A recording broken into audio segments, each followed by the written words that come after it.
Bonjour à tous, bienvenue sur Archilon Model Kits. Je suis enfin de retour avec mon AML. Donc comme vous avez pu le constater, ça y est, il est tout peint et je peux vous dire que j'en ai sué vachement parce que en fait je me suis mis en tête de faire tout le camouflage. Alors la technique normalement ça peut être de prendre de la pâte à fixe, de faire des fins boudins pour tout délimiter. Puis on fait la première couche, puis la deuxième couche de couleur et après on enlève la pâte à fixe et c'est tout ok. Et là je me suis mis en tête de le faire carrément à main levée. En fait j'avais envie de faire ça. Donc ça m'a demandé vraiment beaucoup de temps, pas mal de petites crises de nerfs, c'est vraiment pas un exercice facile parce qu'il faut être avec l'aérographe très près pour tout d'abord dessiner juste les contours et après le remplissage. Donc le remplissage ça va, mais les contours c'est très compliqué parce que du coup on est sur une buse qui est quand même assez fine, qui est en 0,2 mm, donc qui aurait vite tendance à boucher. De plus, il fait assez chaud en ce moment, donc ça m'a compliqué un petit peu la tâche puisque ça sèche du coup encore plus vite, hein, puisque là en Normandie il fait assez beau depuis pas mal de semaines et de mois et on a des températures assez élevées quand même, donc c'était pas évident, je dirais que ça m'a pas aidé. Après par contre c'est un exercice qui va vous apprendre vraiment beaucoup sur votre aérographe, sur la dilution, etc. Donc on part sur un principe d'une dilution assez élevée, on est au-dessus d'un 50-50, j'étais presque entre 70 et 90% de dilution, hein, donc voilà, beaucoup plus de diluant que de peinture pour avoir quelque chose de très fin. Parce qu'on vaporise de près, on est sur une pression aussi au niveau du compresseur qui est diminuée grandement, on est en dessous du bar, hein, 0,7, 0,8, dans ces eaux-là à peu près. Parce qu'évidemment, vu qu'on est très près, on va projeter de l'air, et donc si on le projette trop fort, la peinture va arriver sur la surface, n'aura pas le temps de sécher, et elle va éclater sous le fameux effet qu'on appelle de toile d'araignée, hein, où on voit la peinture très liquide qui part comme une petite toile d'araignée partout, donc c'est assez horrible. Donc je me suis énormément entraîné sur mon modèle de test, comme vous pourrez le constater, hein, je l'ai littéralement tagué la bagnole, pour faire beaucoup de tests. Ça a été très difficile, mais j'ai appris beaucoup de choses. J'ai dû, voilà, il y a pas mal de moments où j'ai voulu laisser tomber l'idée et remettre de la pâte à fixe, mais non, j'ai été au bout. Donc voilà, vous l'avez vu un petit peu tourner sur la table, donc par contre la couleur en caméra rend beaucoup plus sombre que dans la réalité. Donc c'est quand même assez sombre, mais il rend encore plus sombre au niveau de la caméra. Donc voilà, donc les roues ne sont pas du tout collées, hein, elles sont juste collées avec de la colle repositionnable, parce qu'en fait je me suis aperçu au final, j'avais fait une bêtise au niveau du montage, donc je vais vous remontrer. C'est au niveau des jupes de roues qui sont là. Donc moi je les avais collés, vous voyez là, donc là sur le bord c'est normal, et je les avais accolés là à la partie arrière de la carrosserie. Le problème c'est que si on fait ça, eh bien évidemment la roue ne passe plus dedans. Donc il faut plutôt les écarter un petit peu comme ça. Alors hop, voilà, j'essaye de schématiser, mais il faut les écarter un peu. Donc là, vu que j'ai mis de la colle repositionnable, je vais pouvoir les ajuster pile poil. Donc faites pas cette bêtise là si vous en êtes encore qu'au montage, hein, les collez pas sur cette partie là, il faut vraiment qu'il y ait un écart. Mettez vos trous hein, tranquillement pour voir et vérifier. Parce que du coup j'ai dû les réarracher, décoller. Ensuite donc voilà, j'ai préparé les petites pièces annexes, les petites grilles qui va aller devant comme ça. Donc voilà, donc ça c'est pas mal. Donc je vais plutôt, oui, pour finir, donc j'ai utilisé pour la partie qui est un peu jaune sable, un peu couleur presque chair au final, j'ai utilisé un mélange de ces deux couleurs, le RC018 qui est Pale Sand et le Desert Sand qui est RC032. Donc sachant que j'ai mis 2 gouttes de celui-là et une goutte de celui-là, c'était juste pour le foncer un petit peu plus ce jaune là. Et puis j'ai utilisé un olive green tout bête, le RC047 que parfois j'ai simplement un petit peu rééclairci avec du jaune. Tout bêtement, le jaune de chez AK qui est là, le jaune de base RC007. Donc voilà, pas de sur la peinture impeccable, dilué à peu près pour la couche, parce qu'en fait je l'ai fait à l'envers, je fais la couche de vert et après la couche de jaune comme c'était sur le bouquin, mais je pense que ça aurait été mieux de faire l'inverse, plutôt la couche de jaune et après celle de vert. Bon bref, je m'en suis sorti quand même, ça m'a juste demandé un petit peu plus de couverture. Donc voilà, après là il brille un peu parce que j'ai utilisé le vernis satiné de chez AK, le RC501. Donc là aucun souci avec ce vernis, ça s'est très bien passé, vraiment j'ai pas de couleur, j'ai rien, j'ai pas de tache, vraiment nickel. Je l'ai dilué à 50-50 avec une nouvelle fois le diluant de la marque, hein, fait pour. Donc ça c'est pareil, je réitère parce qu'on me pose souvent la question, essayez d'utiliser le diluant qui va avec la peinture qui est fait pour, ça vous évitera bien des soucis. Donc il a reçu son petit vernis satiné. Là voilà, je vais orienter la vidéo pas mal, je vous ai pas fait de grand temps sur la partie peinture, parce que je vais plutôt passer sur la partie watering, où là il y a beaucoup de boulot à faire. On va faire la prochaine étape, c'est ça, je vais passer un filtre, ce que j'ai jamais fait, donc je vais faire une partie tout seul et puis je ferai le reste, une autre partie avec vous pour vous expliquer un peu comment ça marche. Voilà, j'ai regardé pas mal mal de tutos sur internet pour faire ça, donc je vais me lancer là-dedans. Juste avant, il va me rester juste 3 décals à poser sur la ML et puis le revernir. Alors je vais voir, parce que ça m'ennuie de ressortir l'aéro juste pour ça, mais bon, je pense que je vais le faire quand même. J'avais monté les roues, pareil, j'ai fait un petit peu de camouflage sur les roues, pas partout pareil, il y en a des pleines, des pas pleines, donc là bon je les ai posées comme ça, je vais les inverser au moins, qu'il y ait une côté jaune-vert d'un côté, vous voyez la roue tourne en plus, donc c'est bien foutu chez Takom. Les pneus, ah oui, aussi les pneus en caoutchouc là, qui sont fournis avec le kit. J'avais passé un coup de primeur aka microfiler, le gris comme d'habitude, et en fait ça n'a jamais voulu sécher sur le pneu. 3 mois après ou 2 mois après, là je sais plus, c'était toujours pas sec, donc je les ai redégommés avec le diluant Extreme Thinner and Cleaner, tout simplement, et puis bah je les ai peints directement sans après, et là donc c'est bien sec. Là ils ont eu du rubber black de chez une nouvelle fois, aka Real Color, il est où? C'est là le RC022. Donc voilà, donc ça pareil, ouais, du coup la AK microfiler, impossible, ça n'a jamais séché. Dès que je le touchais, j'avais plein de peinture dans les mains, etc. Même après un grand temps de séchage, donc bah voilà, c'est pas possible. Donc je sais pas après comment vous faites vous avec les pneus en caoutchouc, mais la peinture directe dessus, finalement, vous voyez, c'est pas si mal. Donc voilà, la prochaine étape, je fais mes petits décals, après on va voir ça ensemble. Ça sera la 3e vidéo, et je pense faire tout le watering sur cette vidéo-là, même si ça sera peut-être un peu long, parce que j'ai pas mal de produits à essayer, j'ai du Nature Effect, etc. Donc on va voir tout ça, ça va être sympa sur le watering. De retour, je voulais vous montrer l'utilisation du filtre. Là je viens de faire un petit morceau avec vous, déjà d'ailleurs même de là sans trop de zoom on peut voir déjà qu'il y a une légère différence de teinte, hein. Donc le filtre c'est vraiment une peinture à l'énamel en fait qui est très diluée, le but c'est de faire tout le modèle avec, pour changer et uniformiser un petit peu la teinte entre le vert et la partie un peu sable qui est là. Donc pour les outils c'est pas très compliqué, hein. Il faut un sopalin, un pinceau pour aller appliquer le filtre, et puis éventuellement celui-là pour refondre un peu si l'effet est un petit peu exagéré, donc un pinceau sec. Vous voyez, ça permet de fondre, donc ça sèche en quelques minutes au toucher. Par contre je vous conseille, après il faut environ attendre 12 heures si vous voulez vraiment repasser un autre filtre pardon, par-dessus, parce que le jus c'est différent quand même. Sachant qu'après évidemment vous pouvez utiliser plusieurs filtres sur le même modèle. Donc voilà, donc moi je l'ai bien mélangé dans tous les sens. Je vais d'abord vous faire un petit zoom, comme ça vous allez bien voir la différence entre les deux, hein. On voit nettement la démarcation. Donc là vous voyez, cette partie là on a le filtre qui a été passé, et là il n'est pas encore passé.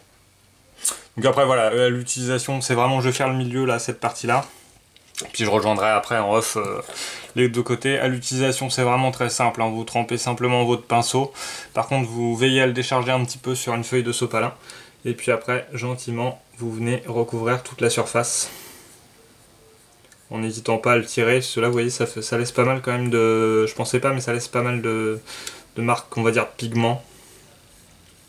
Et après il y en a peut-être beaucoup aussi.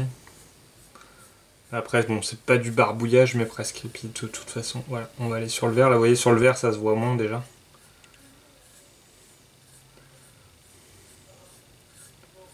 Je vais pouvoir l'étaler aussi. Bah, finalement, on va faire les deux côtés.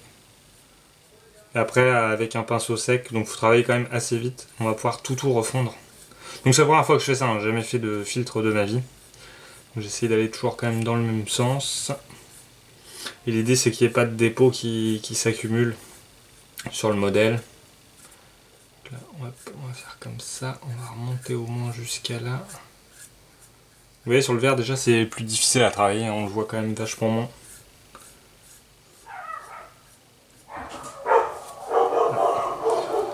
Les chiens, on a entendu un chien à l'extérieur, donc c'est la guerre. Désolé pour ces petites nuisances sonores les amis. Voilà, ça m'a fait ça tout à l'heure, j'ai pris un petit peu peur honnêtement. Après j'ai pris un pinceau bien sec et je suis venu vraiment tout refondre. Voilà, donc vous voyez, on garde la teinte mais on va enlever toutes les traces, hein. Puis là celui-là par contre j'hésite pas à venir le réessuyer, hop, sur mon sopalin au fur et à mesure. Celui-là c'est quand même... Alors je sais pas si j'en mets trop ou autre, après c'est pareil, hein, si vous avez des conseils vous n'hésitez pas.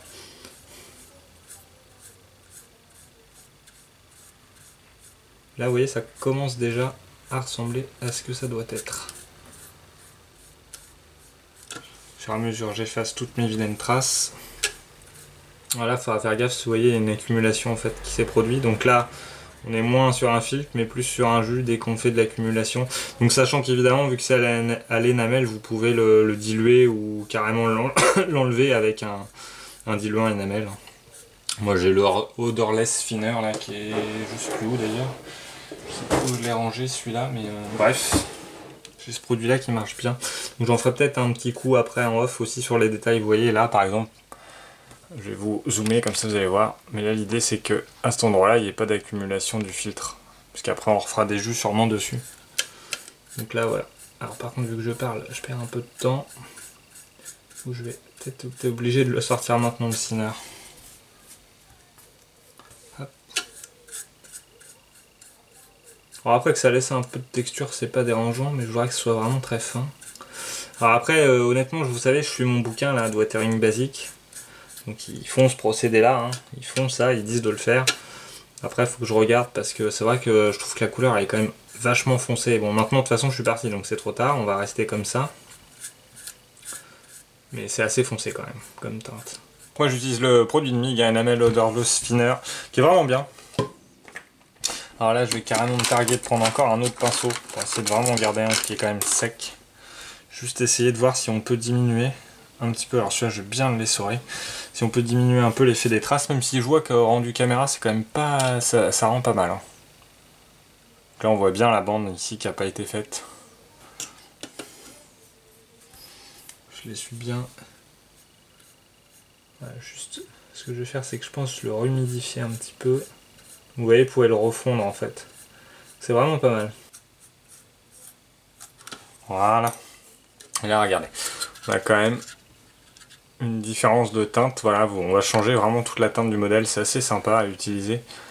Alors même si les couleurs reviennent encore plus sombres qu'en réalité, mais voilà à peu près ce que ça va donner. Donc voilà pour le filtre, écoutez, moi je vais continuer de mon côté gentiment, ça va me prendre franchement du temps, et puis on se retrouve après ça pour la prochaine étape. Alors voilà, j'ai un petit peu avancé sur l'AML, j'ai passé le filtre comme convenu, donc ça, c'est vrai que ça uniformise bien les teintes, ça marche assez bien. Hein, donc je rappelle, l'idée c'est vraiment de redonner une autre légère teinte au niveau du modèle. Donc voilà, ça s'applique comme je vous l'ai montré très facilement, il n'y a pas de piège, vous pouvez l'essuyer s'il y a certains endroits, il y a plus de dépôts que d'autres. Mais voilà, ça harmonise bien, c'est plutôt sympa. Donc là avec mon éclairage, c'est pas évident de vous montrer vraiment le rendu, mais il commence franchement à avoir de la gueule, ça lui a donné un petit teint légèrement usé, donc ça c'est plutôt sympa. Qu'est-ce que j'ai fait d'autre après? Donc après j'ai voulu faire du... Enfin j'ai pas voulu faire, j'ai fait du panel liner. Donc j'ai décidé d'utiliser celui de chez Fleury, là vous savez, qui se nettoie à l'eau très simplement. Donc j'ai fait le choix de prendre Sand parce que je voulais pas trop l'obscurcir, du moins sur les lignes. Et je voulais donner un teint un petit peu terreux, un petit peu couleur terre, mais toutefois assez clair, pas trop foncé, parce que j'ai le Dark Dirt aussi. Donc j'ai utilisé ça. Donc simplement panel liner. Donc on a quelques petits dépôts qui sont restés un petit peu volontairement. Je vais refaire le tour, mais je dirais qu'on est pas mal. Voilà, ça lui a donné une petite teinte un petit peu, voilà, couleur terre au niveau des endroits. Ça fait des petits dépôts, vous voyez, comme à l'avant là. Donc ça donne un effet un peu sympa. Ça commence du coup déjà un petit peu à le vieillir. Et puis j'ai fait juste après une partie un petit peu de légère usure, vraiment léger, parce que c'est des modèles qui sont pas très abîmés et qui étaient en bon état. Dans les Falcans, ils n'ont pas été très utilisés, ils n'ont pas eu le temps en fait, donc ils étaient relativement propres et sans trop de dégâts. Donc j'ai fait légèrement avec la technique que j'aime bien au pinceau et à la main. Donc je vais vous montrer ça, on va le faire ensemble sur une roue. Donc voilà, je parle des petits effets qu'on voit là en haut de la tourelle. Vous voyez là ici, il y a des petits effets un peu noircis d'usure. Donc voilà, j'en ai fait à différents endroits un petit peu stratégiques, comme ici les poignets, ou là les marchepieds vont marcher, ou les parties de porte. Donc je sais pas si vous allez bien le voir, parce que ça reste assez subtil. Là, vous voyez, on le voit, je l'ai fait un petit peu sur ici sur la partie avant et autour de l'amortisseur. Il y en a un petit peu là, notamment sur le canon. Voilà, donc c'est une technique que j'aime bien, qui est assez sympathique à faire et assez facile. Donc je vous propose de la voir maintenant sur un petit pneu. Donc pour réaliser ça, moi j'ai utilisé le Dark Brown RLM 61 que j'avais de chez Model Air. Alors j'aime bien cette peinture là parce qu'en fait elle est censée être diluée et passable directement à l'aéro, ce qui est pas forcément vrai. Moi j'ai jamais réussi, à chaque fois ça bouchait, donc je la redilue à 20% avec le diluant de la marque de chez Valero et ça marche bien. Mais là c'est pas l'usage, puisque là nous allons utiliser un pinceau, donc j'utilise un pinceau de taille 0 pour réaliser ça, ça suffit bien. Donc voilà, ce que j'aime bien avec la Model R comme ça, c'est que du coup pour le pinceau je la trouve déjà relativement liquide et assez bien diluée. En général je la redilue pas, donc vous avez besoin de ça. Voilà, j'en ai mis 3 fois trop, mais bon. Et je vais vous montrer, c'est ce qui est pas mal, c'est qu'avec ces peintures là, c'est qu'elles se nettoient à l'eau, donc on peut très vite essuyer et enlever tout de suite ce qu'on a fait si ça nous plaît pas. Donc il faut garder un petit récipient d'eau quand même à côté, parce que c'est pareil, ça va sécher au niveau de la pointe du pinceau, donc pas hésiter à le renettoyer et puis repartir à zéro. Donc la technique est très simple, hein, vous allez venir remplir votre pinceau. Moi je l'essuie bien sur le bord de ma palette, donc là je l'ai presque trop essuyé. Et puis gentiment, alors je vais faire un peu de zoom. Alors là je fais sur une roue, mais bon les roues je vais pas mal les encrasser je pense, donc on le verra pas forcément après, mais peut-être quand même toutefois. Et l'idée ça va être, voilà, si vous voulez faire une arête, de venir tapoter dessus. Donc là, hop, c'est un peu trop. Tapoter un petit peu dessus gentiment pour venir, voilà, faire juste le bord. Donc là vous voyez je suis un peu mieux, là c'était pas terrible. Et ce qui est intéressant avec cette technique, vous voyez, c'est qu'on peut tout à fait prendre un petit coton-tige qu'on humidifie avec de l'eau et on vient simplement refrotter, et vu que ma roue est vernie, on ne touche pas à la peinture et ma roue est de revenu comme neuve. Alors c'est très subtil, hein, c'est limite pas visible vraiment à la caméra, mais après c'est pareil, du coup si vous voulez vous pouvez faire des petites taches comme ça. Bon là je fais n'importe quoi exprès, hein. Voilà, pour faire simuler une usure sur ce fameux pneu. On va voir le focus, allez hop, vous voyez, et on a un effet plutôt sympa et je trouve assez réaliste. Allez, voilà, je voulais faire un petit point avec vous sur l'utilisation de ces produits, les Streaking Brushers, donc qui sont, c'est le même format de packaging que les Oil Brushers. Après c'est juste qu'on a un pinceau qui est un plus fin et plus long, qui normalement est plus pratique pour faire des traces de streaking en fait, donc c'est les traces, les rainures, les coulées en fait. Donc là j'en ai fait sur ce côté là, sur la tourelle de l'AML, on va pouvoir les voir, donc voilà. Donc ça donne ce petit effet un petit peu strié de couleur. Je vais vous montrer comment on fait ça. J'en ai fait aussi un petit peu sur le dessus là, vous les voyez à peu près. Voilà, et puis j'ai commencé à gentiment le salir un petit peu avec avec les oil brushers justement. Donc je voulais faire un petit peu l'autre côté avec vous, qu'on regarde ensemble comment ça s'applique, ce petit produit, donc qui est plutôt pas mal je trouve. C'est assez pratique, donc comme d'hab on le secoue. Alors il faudra utiliser aussi, je vais dézoomer un petit peu, un diluant pour fondre, hein. Vous allez voir, ça fait un trait assez épais, donc l'idée après c'est de le fondre avec un pinceau plat comme ça en fait. Donc moi j'utilise de chez Mig l'Enamel Odorless Thinner, parce que moi il sent quasi rien, mais vous pouvez utiliser du White Spirit, ça marcherait pareil, hein. Donc j'en ai réservé un petit peu là dans un petit fond de bocal juste pour humidifier mon pinceau. Et puis voilà, donc après, une fois que c'est secoué, donc on a toujours le même système de pinceau, et vous voyez le pinceau est très très long en fait. Donc je vais rajouter un petit peu de zoom. Et puis voilà, c'est assez simple à faire. C'est plus sur le fondu après où on va travailler, où on va voir si on en rajoute ou on en enlève. Et donc on fait des traits de coulure comme ça à différents endroits où on veut figurer des traces. Voilà, donc là il n'y a pas besoin d'être extrêmement précis.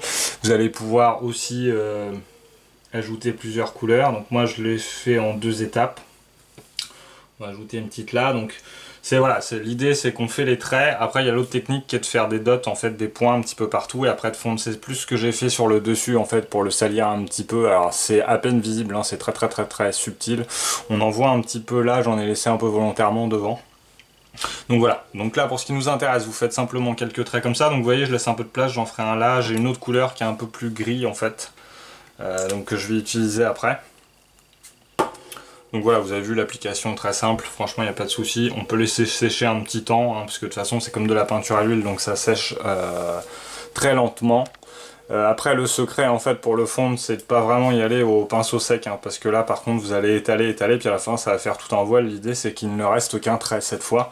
Donc moi ce que je fais, c'est que je le trempe un petit peu dans mon diluant Enamel.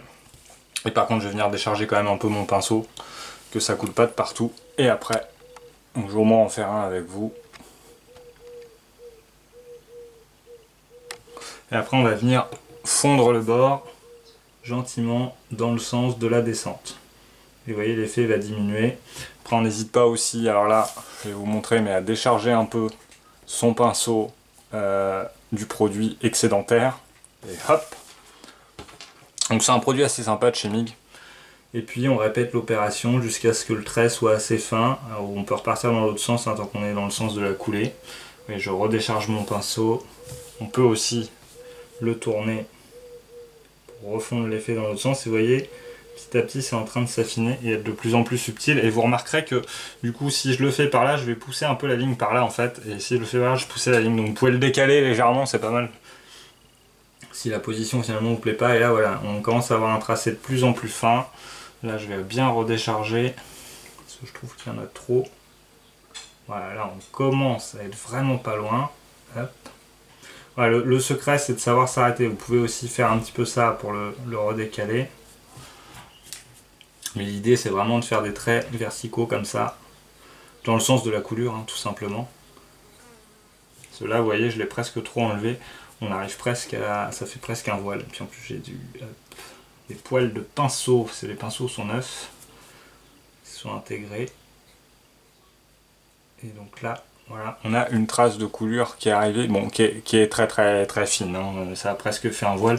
Je vais en faire un autre avec, j'en referai une là-dessus. J'ai peut-être été un peu trop loin là, vous voyez, je pense que j'étais trop loin parce qu'on la voit plus ma ligne. C'est tout le problème, enfin tout le problème. C'est là qu'on voit si on apprend ou pas, parce que faut vraiment que ça reste fin, et sans le faire disparaître pour autant. Vous pouvez retremper aussi un peu votre pinceau dans l'énamel. Alors là, vous voyez, j'ai mis un dernier coup de pinceau. Là, je vais enlever ce qu'il y a sur le côté, là, que ça reste bien fin. Voilà. Et là, une trace de couleur qui est quand même mieux. Hein. L'autre, du coup, a complètement disparu. Mais là, vous voyez, elle est même encore un peu prononcée. Hein. Je vais encore peut-être un peu la diminuer. Donc là, on est pas mal. On a une petite coulure beaucoup plus fine. On va attendre le focus. Voilà. Et on a les premières traces. Et donc après, je vais répéter cette opération au besoin avec celui-là qui est un Cold Dirty Grey en fait. Donc ça fait un effet peut-être un peu plus d'eau. Vous voyez, c'est les petites marques que vous voyez à peu près ici. Donc très très fines hein, qui font un petit gris. Donc c'est pas mal, l'association des deux, assez sympa. Donc écoutez, je continue ça tranquillement. Je continue de le salir. J'ai aussi toute la caisse à faire dans ce ton-là. Hein, parce que pour l'instant, j'y ai pas touché. Et puis après on attaquera, là le problème c'est que je suis un peu bloqué, j'attends des produits qui vont arriver lundi, on est samedi, j'attends des produits pour aller, si vous avez vu je n'ai pas du tout touché à tout ce qui est partie bas de caisse parce que là tout ça va être complètement plein de produits Nature Effect etc, je vais vous montrer ça, comme c'était décrit dans mon bouquin. Et puis bah voilà, hein, après une fois que j'aurai fait ça, les pigments, du coup je pense que je vais m'arrêter, hein, il y aura que 3 vidéos sur l'AML, la troisième, celle-ci que je suis en train de réaliser sera la dernière, elle sera sans doute un petit peu plus longue, mais je vois pas l'intérêt de faire une 4e vidéo là-dessus. Je vous ai montré un peu le principal de ce que je voulais vous montrer, donc là je termine un peu ça, vous aurez peut-être quelques séquences en vitesse, je sais pas trop encore comment je vais faire, ou avec un peu de musique. Si je veux quand même vous expliquer les 2-3 nouveaux produits que j'ai achetés là, qu'on voit ça ensemble, puisqu'on les a jamais vus. Et puis voilà, et puis après je pense que finalement je ferai une vidéo en décalé sur la partie diorama. Donc voilà, on se retrouve tout de suite, il sera pas mal wateré, on va se retrouver, j'ai inventé un nouveau verbe magnifique. Donc on se retrouve quand je vais venir habiller un petit peu tout l'intérieur ici des passages de roues avec des nouveaux produits. Allez, à tout de suite. Alors les amis, me voilà arrivé à la phase embourbage de l'AML 90. Voilà, donc comme j'avais dit, je voulais vous présenter l'utilisation de ce petit produit, donc de chez MIG, le Fix Soil Amig 1701, donc Heavy Mud. L'idée c'est de représenter du dépôt de terre tout simplement. Voilà, donc j'ai déjà commencé, alors je fais toute une partie, alors vous inquiétez pas, ça fait un petit peu peur comme ça, mais ça peut être très facilement affiné, parce qu'en fait ça peut se rediluer avec de l'enamel odorless de la même marque d'ailleurs. On peut refondre un petit peu, vous voyez je l'ai fait là pour la déconnade, donc on peut facilement refondre, enlever etc. Voilà, donc je voulais vous présenter ça, je l'ai fait un petit peu partout, j'ai laissé une partie bien verte pour vous montrer la différence, puis celle-là comme ça on va la faire ensemble. Donc là je suis sur un traitement pardon, d'une seule couche partout là, vous voyez, et là, alors je vais zoomer un petit peu, donc sur ce passage de roue c'est ma première couche, en fait je passe une première couche qu'on va faire ensemble tout de suite. Et après j'en passe une deuxième un peu plus épaisse où je rajoute un petit peu de dépôt, je comble les trous et après j'affinerai enfin une nouvelle fois, comme je le disais, avec l'enamel odorless ou simplement du White Spirit, ça devrait marcher aussi je pense, j'ai pas testé honnêtement mais c'est le même type de produit. Et voilà, vous pouvez faire des petits dépôts comme ça et c'est assez sympa, je trouve ça assez réaliste, donc là c'est pas sec encore, hein, c'est en train de sécher, ça commence mais je trouve que le résultat est plutôt sympa. Donc voilà, après 2 couches pour cette partie là et donc bien une couche pour ça. Donc on va voir ça ensemble, on va faire la partie arrière qui est là, je vais pas mettre trop de zoom. Donc tout d'abord la première chose, évidemment c'est comme tous les produits, c'est de bien le mélanger. Alors moi j'ai des petites réglettes métalliques comme ça là, je trouve ça très pratique pour la peinture avec 2 types d'embouts. Voilà, ça coûte pas très cher. En général c'est vendu avec les coupelles en acier là que j'ai là, qui sont très pratiques, qui me servent à faire pas mal de mélange aussi. Donc voilà, c'est un produit qui est assez épais, hein, vous allez vous en rendre compte évidemment, il y a pas mal de texture dedans. Donc je le mélange bien, donc je l'ai déjà mélangé, hein, donc là c'est pour ça que je mélange pas très longtemps. Je racle un petit peu, et puis là ce que j'avais fait tout à l'heure, hop, c'est que je le mets dans une petite pince comme ça je perds pas ça, je vais le récupérer au pinceau tout de suite. Alors mon truc tient plus ou moins bien, hein, mais c'est suffisant. Ouais. Et donc l'idée après c'est d'avoir un pinceau brosse, donc là bon je les ai pas mal utilisés déjà, donc ils sont un peu ébouriffés, mais pareil ça se nettoie au White Spirit, plutôt poil dur, c'est pas mal ceux-là, ou celui-là ça marche bien aussi, du moins surtout pour la première couche, voilà. Et donc après je viens récupérer ce qu'il y a là. Alors c'est vraiment du barbouillage, hein. Vous pouvez y aller assez violemment du coup, il n'y a pas de finesse dans cette étape. Et puis attendez, je vous refais un petit peu de zoom là sur le début. Et vous allez venir allègrement tartouiller votre modèle comme ça, simplement. Donc là on en met partout. Alors là c'est vrai que quand on regarde on commence à avoir un petit peu de dépôt. Oups, je suis hors champ. On a un petit peu de dépôt. Et surtout, vous voyez, on voit bien les coups de pinceau. Mais je vais vous montrer une petite technique après. Pour simplement effacer un petit peu tous les coups de pinceau. Donc là c'est juste du tartouillage. Sachant que c'est vraiment à la deuxième couche où je vais insister à certains endroits pour ajouter de l'épaisseur, etc. Donc attends, je vais dézoomer un peu, ça va m'éviter d'être tout le temps hors champ. Voilà. Donc une fois que vous avez étalé la couche comme ça, donc vous voyez on voit quand même bien les marques de pinceau, hein. Là par exemple si on regarde on les voit assez bien. Je vais zoomer, voilà. Je vais me focaliser sur cette petite partie là, vous puissiez voir. Donc simplement pour refondre, sans parler vraiment sur cette première couche, hein, sans parler de redilution, pour fondre un peu les bords ou autre, il va suffire en fait avec votre pinceau brosse, alors là il est un peu chargé, je vais quand même le décharger, de tapoter la surface en fait pour avoir un rendu déjà beaucoup plus aléatoire et plus réaliste et qui va évidemment effacer tout ce qui est coup de pinceau. Alors je vérifie le focus. Voilà, donc on tapote gentiment, on peut aussi éventuellement redécaler si là on veut en mettre un petit peu sur le bord, un petit peu plus évidemment aux endroits de dépôt, vous voyez, on peut même jouer avec un peu le déplacer et on va venir retapoter dessus pour fondre déjà une première fois un petit peu l'effet et surtout je vous dis éviter tout ce qui est traces de pinceau. Et donc on va reprendre toute la surface comme ça. Attends, je vais dézoomer parce que je suis sans arrêt hors cadre. Hop, on va éviter de faire une grosse bêtise. Et gentiment, on va venir tapoter toute la surface, tout ce qu'on vient d'appliquer. Pour déjà avoir une première base assez réaliste.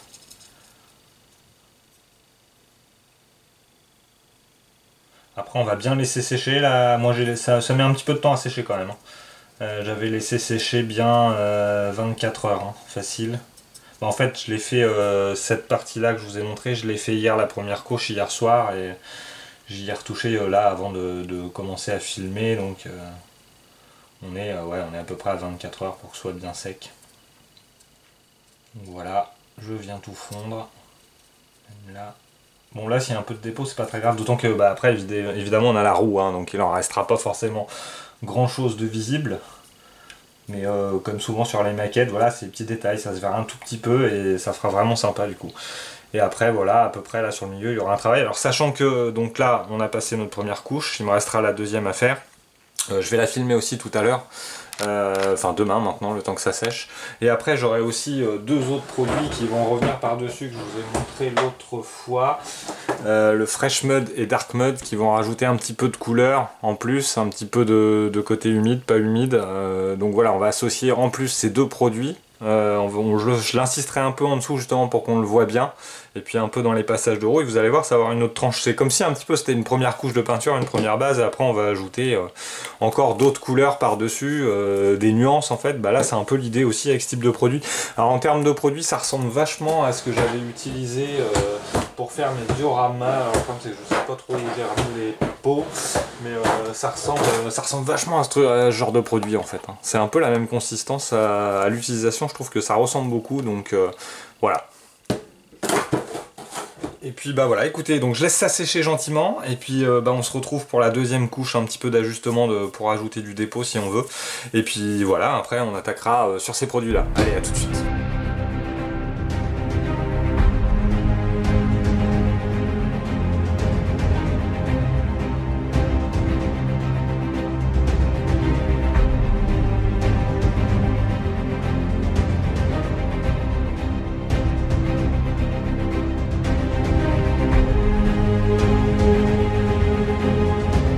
Et voilà les amis, ça touche à sa fin là, j'ai terminé à peu près tout le watering, il me reste un petit peu de boulot là, j'ai commencé à travailler sur les pneus.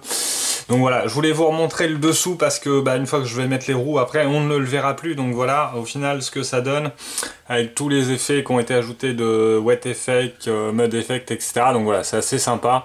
Donc là après, c'est chacun laisse libre cours à un peu à son imagination, à ce qu'il a envie de faire, les traîner. Enfin voilà, on peut vraiment y passer des heures. Je pourrais y repasser encore beaucoup d'heures, même si j'en ai déjà passé beaucoup.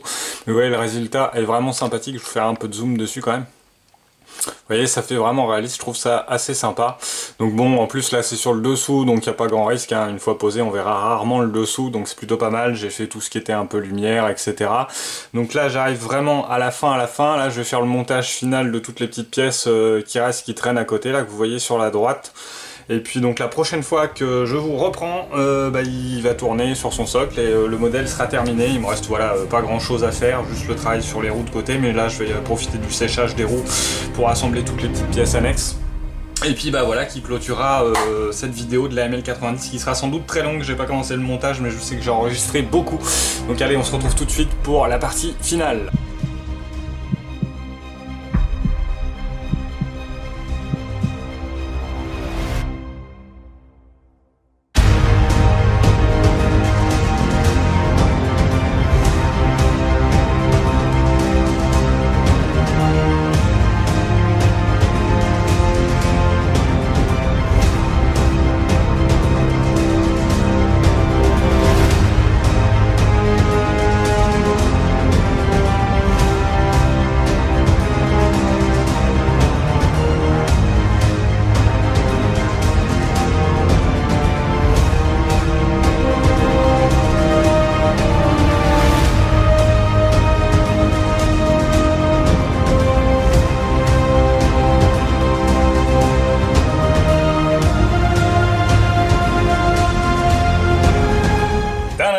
Ça y est, il est terminé. Le petit AML 90, ça y est, une nouvelle page se tourne. Je vais lui faire mes petits adieux. Voilà, j'ai appris beaucoup grâce à lui. En effet, donc c'était comme je rappelle, mon premier modèle blindé, premier modèle de maquette qui est autre chose qu'un avion, hein, tout simplement. Bon, j'avais fait le petit Kubelwagen ou un 48 à l'époque du BF 109, mais là on est vraiment sur du 1.35, voilà, qui est quand même l'échelle reine de ce type de sujet. Donc voilà, vous l'avez vu tourner sur la table, voilà, très modèle très sympathique à monter, hein. Je vais pas trop le bouger parce que c'est toujours à ces moments-là où on finit par les abîmer, donc le rendu est super sympa. Voilà, il reste les pneus où il y aura encore du travail à faire, fonction du diorama que je ferai, parce que j'aime bien quand même que ce soit raccord avec ce qu'on va faire. Donc au sujet du diorama, bon, il est sur une plaque noire, donc c'est pas pour rien, c'est la plaque noire du display case que j'ai pris, donc qui est finalement somme toute un petit peu grand, hein. Donc même en faisant un duo, si je le mets au milieu, ça fait quand même grand pour lui. J'ai pas énormément de place chez moi, donc je me dis c'est un peu dommage, il y a peut-être moyen de faire un coup. Et du coup, après quelques réflexions, je me suis rappelé que j'avais mon petit AMX 1390 qui est là. Donc dans l'idée, je me suis dit, alors il faut que je vérifie que ce soit historiquement à peu près plausible. Mais dans l'idée, ce qui pourrait être sympa de faire, c'est de monter la MX 1390 dans le même camo finalement que mon AML 90, donc c'est celui-là, hein, celui du Venezuela Army, donc ça pourrait coller et puis le refaire dans les mêmes teintes. Et je pourrais même essayer de faire un petit diorama où en gros l'AML serait peut-être dans l'angle pour laisser de la place, parce que vous voyez j'ai sorti la caisse de l'AMX, c'est quand même pas si petit que ça, d'autant que bon là il est en taille réduite, hein, avec les jupes etc, il va déborder un peu, mais j'aurais pu éventuellement, je l'aurais bien fait en mode tracté avec une chaîne.